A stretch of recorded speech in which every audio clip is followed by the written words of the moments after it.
Salut les amis, j'espère que vous allez bien. Tadam, aujourd'hui les amis, on va parler des batteries les amis. Et oui, souvenez-vous la dernière fois, ma batterie, elle est morte. Du coup, je l'ai changée. Et aujourd'hui, dans cette vidéo, je vais partager avec vous cette batterie que j'ai trouvée. C'est la moins chère du marché, mais entendez bien, c'est la plus puissante de sa catégorie. C'est juste incroyable. Et le prix vraiment est imbattable quand je vais vous dire. C'est juste incroyable. Donc au programme les amis, donc je vais vous partager avec vous cette batterie, qu'est-ce que c'est, etc.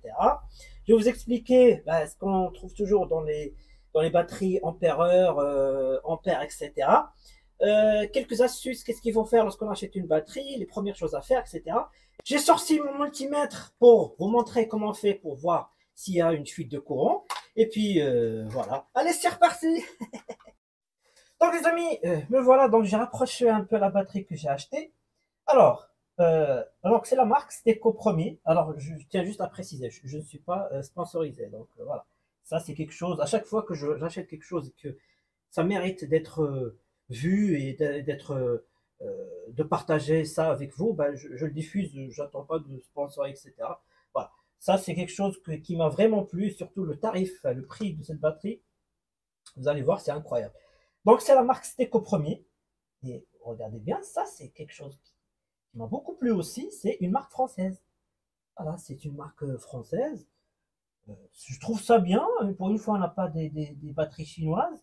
Alors, une marque française, bon, après, effectivement, peut-être c'est pas fabriqué en France, mais c'est une marque française parce que Made in Europe ici, vous pouvez voir, Made in Europe. Alors, quand j'ai dit pourquoi c'est la plus puissante de sa catégorie, alors je vais revenir déjà sur ampère-heure et ampère, ça après, et je vais vous donner déjà, si vous l'achetez une batterie de la 4L. Je vais vous donner les dimensions. Alors, on est sur du. Donc là, on est sur 16,5. La hauteur, c'est du 16,5. La longueur, donc, on est sur du 19, allez, on va dire 19. Et la largeur, on est sur du 16,5. Donc 16,5 largeur, longueur, on va dire 19. La hauteur, comme j'ai dit, 16,5. Vraiment, c'est parfait. Moi, au départ, je me suis dit, bon, ça va être un peu plus gros, mais en fait, ça rentre très très bien. Voilà un peu les dimensions de la batterie. Il faut savoir que sur une 4L, bon, les recommandations, ça tourne entre 40 ampères heure et 300 ampères.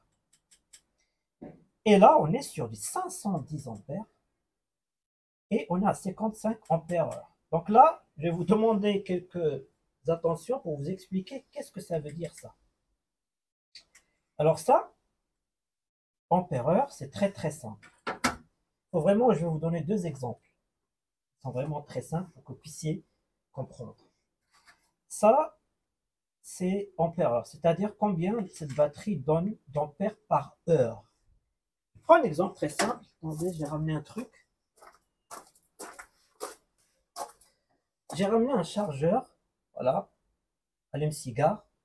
Supposons, supposons qu'il consomme 1 ampère et que vous le laissez brancher. Voilà, qu'il laisse brancher, vous chargez le portable, qu'il consomme 1 ampère. C'est-à-dire que la batterie, elle va se vider en 55 heures. Voilà. Parce que c'est comme le réservoir, c'est comme si vous avez un réservoir d'essence qui donne 55 ampères heure. Vous avez quelque chose qui consomme 1 ampère. Donc en 55 heures, votre batterie se vide. Voilà. Je vais vous donner un deuxième exemple. Supposons que vous laissez votre éclairage. L'éclairage, il consomme, allez, on va dire 10 ampères. 10 ampères, vous faites la division. Ça veut dire que votre batterie va se décharger, va se vider en 5 heures et demie. Voilà, 55 ampères heure. En 5 heures et demie, 5 heures et demie, hein, elle va se décharger. Voilà. Maintenant, on va passer à qu'est-ce que c'est que ça? Ah oui, je reviens juste à 55 ampères par heure. Supposons que vous avez un alternateur qui charge, on va dire, 55 ampères. Voilà, un alternateur qui charge 55 heures, 55 ampères.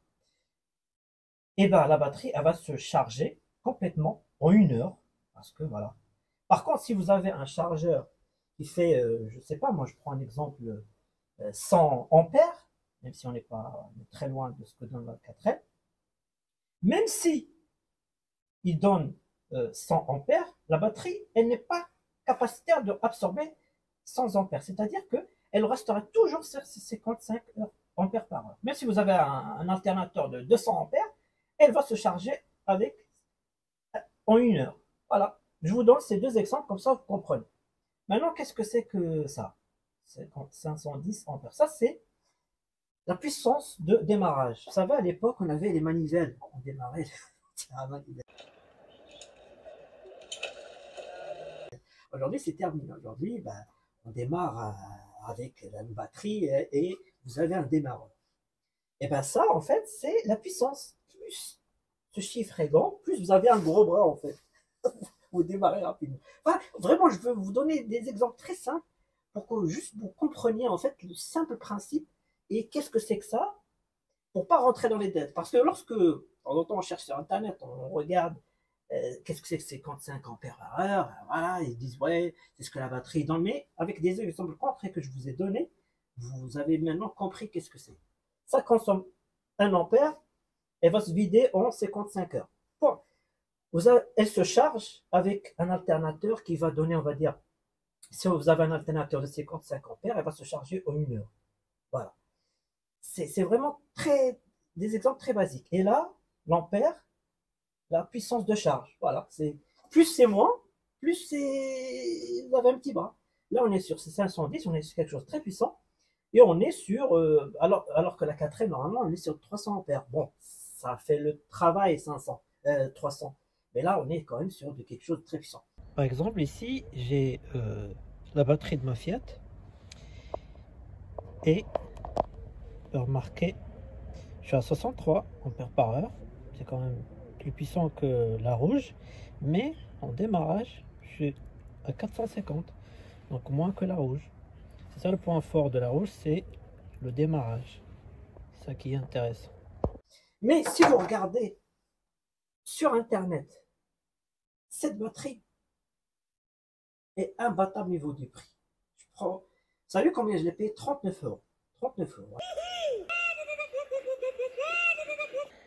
C'était qu'au premier, donc 39. Donc à vous maintenant de chercher. Vous pouvez trouver peut-être moins cher ou en promo ou autre. Alors c'est très simple, vous allez sur Google, vous tapez Steco premier, vous tapez la référence donc 201, vous prenez la batterie rouge parce que vous avez la batterie bleue et la batterie rouge, vous regardez. Moi je l'ai payé 39 euros. Il y a plusieurs sites où 39 euros, franchement 39 euros c'est vraiment. J'ai regardé la moins chère, la moins chère, la moins chère. Elle est 40 et quelques. 49, un truc comme ça, 50 quelques, même 50 je crois, mais elle était moins puissante. Ça c'est vraiment, c'est pour ça que je l'ai dit au départ, c'est la plus puissante dans sa catégorie, dans cette taille-là. On ne peut pas trouver plus puissant. Et je vous invite, si en commentaire vous trouvez à 40 euros, parce que je l'ai payé 39, bon, on va dire 40, une batterie dans cette taille-là, à cette puissance-là, je suis preneur. Voilà les amis, je voulais vous partager en gros ce que j'ai voulu partager avec vous sur cette batterie que j'ai trouvé vraiment une bonne affaire. Maintenant, si vous voulez approfondir ces deux chiffres-là, j'avais fait une vidéo qui est à part sur mon autre chaîne où j'ai vraiment pris le temps d'expliquer ça. Donc la vidéo, elle est sur mon autre chaîne. Donc pour ceux qui me suivent sur l'autre chaîne, donc W140 France, hein, Mercedes. Et la vidéo, elle s'intitule voilà. Batterie de 240 se décharge, tester suffit de courant. Donc elle est très bien détaillée sur le deux chiffres ampère-heure et ampère. Maintenant, ce que je vais vous proposer, donc vous allez partir. Donc, lorsque j'ai reçu la batterie, qu'est-ce qu'il faut faire quand on reçoit une batterie? Quelles sont les modalités à faire? Le conseil que je vous donne. Allez, c'est reparti. Donc voilà, on est le jour de livraison de la batterie. Je l'ai reçue donc chez moi. Voilà, donc là, on a le témoin vert. Vous savez, témoin vert, c'est batterie chargée. Ok, pas de problème. Mais moi, quand je reçois, chaque fois que je reçois une batterie, première chose que je fais, je mesure donc sa tension Comme ça, on est sûr d'avoir nos fameux 12,6. C'est ce qu'on va faire ensemble. Donc moi, mon petit voltmètre. Voilà. Alors, voilà le résultat. On est à 12,4. Donc, elle n'est pas bien chargée à 100%. C'est pour ça que c'est très important de charger votre batterie. Une bonne charge complète avant de l'installation. Donc là, mon petit voltmètre, donc j'ai mis des pinces. Hein. Je vais revenir après sur le chargeur. Donc voilà, j'ai mis des pinces juste pour avoir le plus là. Donc le fil rouge, fil blanc, la masse, et ça me donne 12,4. Voilà sa tension à sa livraison. Alors maintenant, je vais vous parler de mon petit chargeur que j'ai acheté il y a très longtemps. Pas cher, je l'avais acheté chez Noroto. Il fait très bien le job, il n'est pas bruyant, il est très silencieux. Alors, c'est le moins cher, mais c'est efficace. Alors, je l'utilise que ce soit une petite batterie ou une batterie à 900 ampères, comme celle de Mercedes. Ça fait très bien le job, ça prend son temps. Si on n'est pas pressé, ça prend son temps. Et ça fait le job. Donc moi, j'ai jamais été déçu. Voilà, il marche très bien. Ça fait vraiment très longtemps que je l'ai. Donc ce qu'on va faire, donc on va charger la batterie. Donc voilà, hein, donc positif toujours, et on finit par le négatif.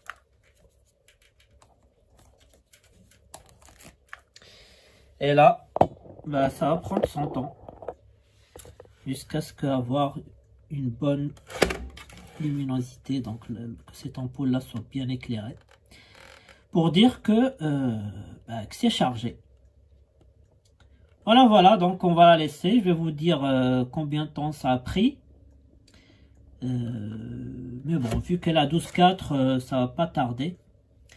Mais voilà, ça c'est vraiment la chose que je fais toujours quand j'achète une nouvelle batterie, même s'ils vous disent que c'est chargé, etc.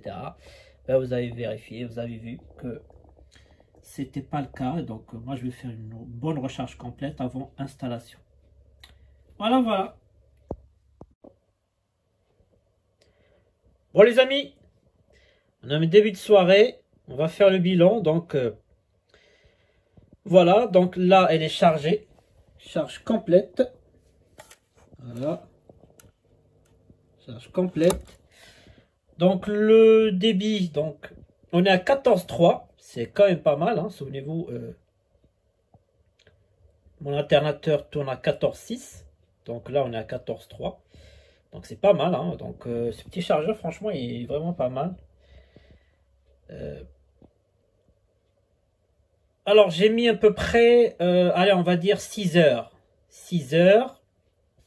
Celui-là, il débite du 4 ampères. Donc, 4 ampères, on va dire, allez, 6 fois 4, 24. Donc, 24 ampères, alors que normalement, elle était censée être à 55 ampères. Vous voyez? Donc, elle n'était pas complètement chargée à 100%. C'est pour ça que je veux dire encore une fois, c'est très important de faire une bonne recharge, une recharge lente, parce que celui-là, c'est une recharge lente, hein, 4 ampères, c'est pas beaucoup. Mais pour vous donner une idée, si vous avez un chargeur qui fait du 5 ampères par exemple, pour la recharger complètement, pour qu'elle passe, si elle était vraiment vide, à plat de chez plat, pour la charger complètement, il vous faut 11 heures. Donc 5 ampères. D'accord. Elle débite 55 ampères par heure. Donc, si vous avez un chargeur à 5 ampères, il vous faut 11 heures pour la charger complètement. Voilà. Donc, encore une fois, conseil, chargez toujours votre batterie à l'achat. Charge lente, c'est très important. Alors, je ne vais pas rentrer dans les lois, hein, parce qu'il y a un phénomène qui s'appelle la loi de Pecker, hein. Pour les physiciens, plus vous chargez, en gros, plus vous chargez une batterie rapidement, moins elle charge. Donc voilà, sans rentrer dans les trucs, voilà. Le seul que vous retenez dans tout ça, rechargez votre batterie à l'achat, c'est bien, avant de la mettre sur votre voiture. Voilà. Maintenant, on va la monter. Donc maintenant, vous avez vu qu'est-ce qu'il faut faire à sa réception. Et ben maintenant, on va l'installer et je vais vous montrer l'astuce avec le multimètre pour voir si vous n'avez pas une fuite de courant. Quand vous savez si vous avez une fuite de courant, la batterie va se décharger. Donc là, je vais vous montrer une astuce et on clôturera la vidéo. Allez, c'est reparti.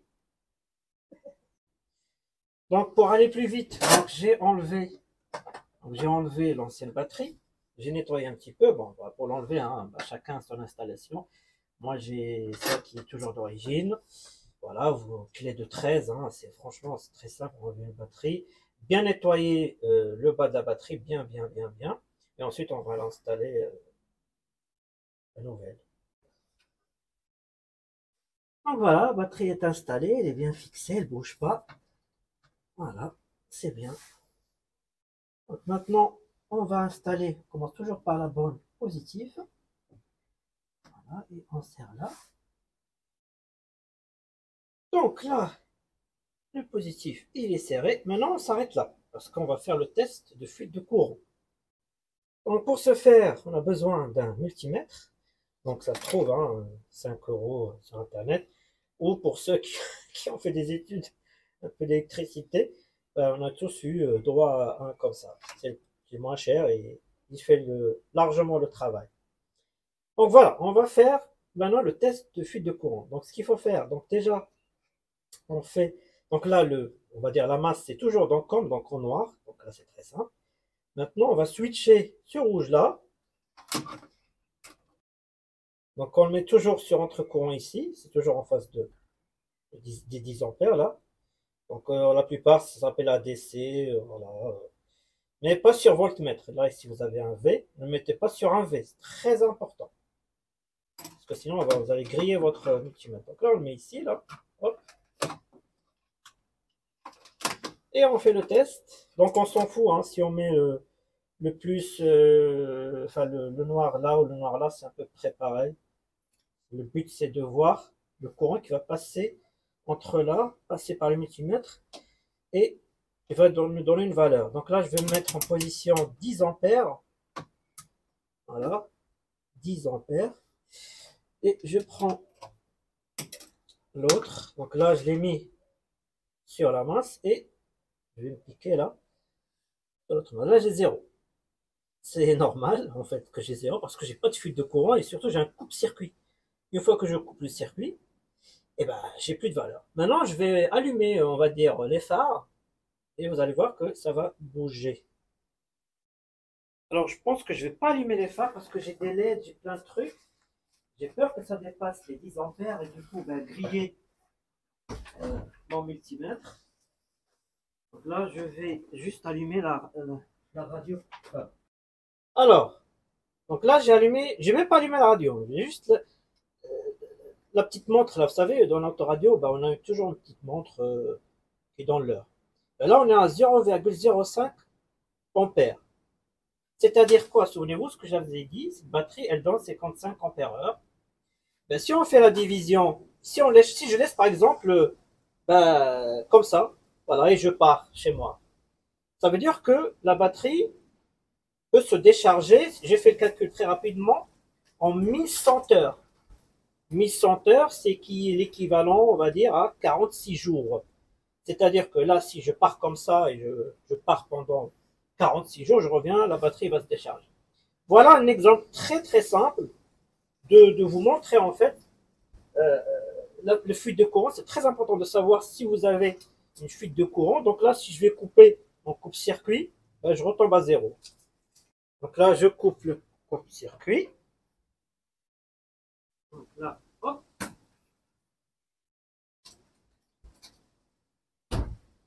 Et là, j'ai plus de fuite de courant. 0,00. Donc là, je peux partir longtemps et je reviendrai, ma batterie sera toujours chargée. Parce que voilà, j'ai pas de fuite de courant, il n'y a pas de consommation entre. Voilà.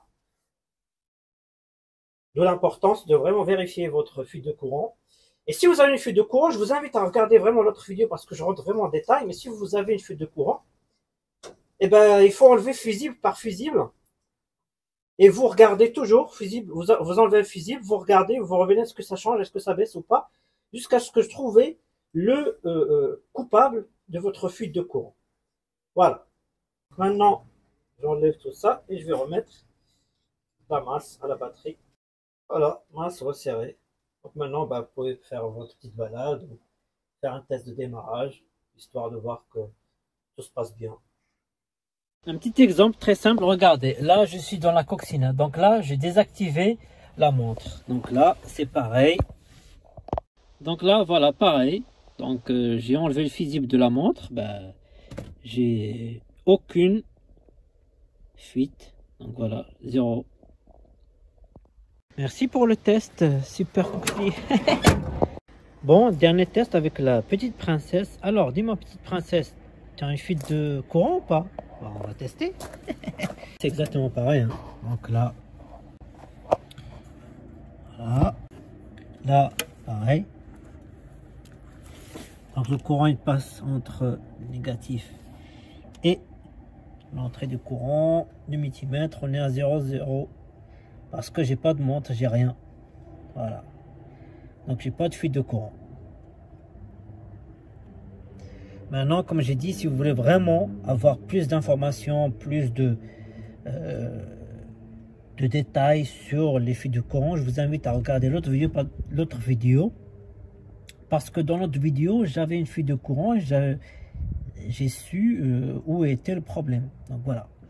Donc maintenant, je vous ai donné 3 exemples. Maintenant, vous avez compris qu'est-ce que c'est. Voilà. Il faut savoir aussi qu'il est tout à fait normal en fonction des modèles, etc. Est-ce qu'il y a le mode éco ou autre, d'avoir une consommation entre 0,02 et 0,05. Mais il y a des modèles où il y a une consommation. C'est pour ça que je vous invite à regarder cette vidéo. Parce que là, je pensais vraiment que j'avais une fuite de courant importante, alors que c'était tout à fait normal. Voilà ce que je voulais partager avec vous. Alors là, on est au lendemain d'avoir branché la batterie. Donc là, on est à 12,8, 12,7, mais entre 12,7 et 12,8, ce qui est énorme. Rappelez-vous, j'ai toujours dit que 12,6 c'est quand même pas mal, mais là, on est quand même un peu supérieur, ce qui est vraiment pas mal. Donc, j'ai laissé la batterie branchée, comme ça, elle peut retrouver sa tension initiale. Et là, elle est très bien chargée, et surtout qu'elle donne une tension qui est vraiment pas mal, quoi. C'est vraiment, on est à 12,7, 12,8, quoi. Ça jongle entre les deux. Ce qui est vraiment pas mal pour une batterie de cette taille-là et de ce prix-là, quoi. Bon, ben voilà, l'ancienne batterie, ben, c'est terminé. C'est la fin de vie. Et n'oubliez pas, les amis, on met pas les batteries n'importe où. On s'en débarrasse pas comme ça. Donc, je vous invite à l'amener chez un garagiste ou un professionnel. S'il peut la récupérer, hein. Normalement, ils sont censés récupérer, même si vous ne l'avez pas changé chez eux. Vous pouvez l'emmener dans les grandes surfaces ou tout simplement, si vous ne voulez pas vous faire chier avec ça, vous allez à la déchetterie. Normalement, dans les déchetteries, vous avez un coin batterie usagée, etc. C'est très important, ne jetez pas votre batterie n'importe où. Bon les amis, sur ce, j'espère que cette vidéo vous a plu.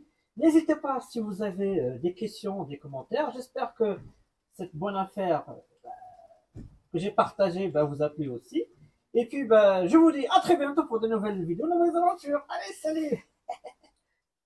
Dis bye bye, super aussi.